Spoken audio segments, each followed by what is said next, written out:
बीतल जाता यारग के बेरा सैया बेरा सैया मथवा में बहान के पियर रंग पगरिया लइके दौरिया छठी घाट चल जी मथवा में बहान के पियर रंग पगरिया लइके दौरिया छठी घाट चल जी बीतल जाता यारग के बेरा सैया देरिया जनी तुल गवनाए जी ए पिया जी बीतल जाता यारग के बेरा सैया देरिया जनी तुल गवनाए जी ए सैया जी बीतल जाता यारग के बेरा सैया presented by Andaz Music Jamalpur। देरिया जानी तुल गवनाए जी दिन भर खेलै में सैया रहे होतास हो पते नहीं चले कखने जइबो छठी घाट हो जइबो छठी घाट हो दिन भर खेलै में सैया रहे होतास हो पते नहीं चले कखने जइबो छठी घाट हो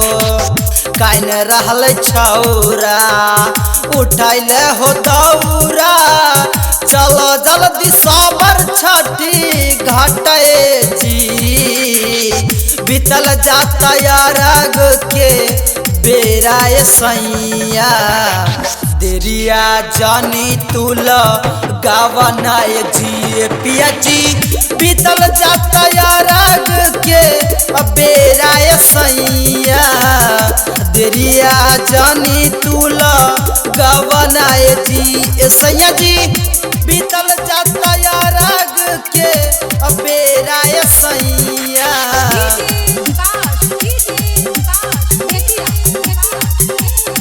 देरिया जानी तुल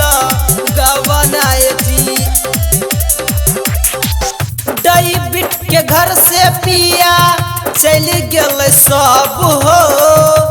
अमन अंक दसैया करे छो केतना लेट हो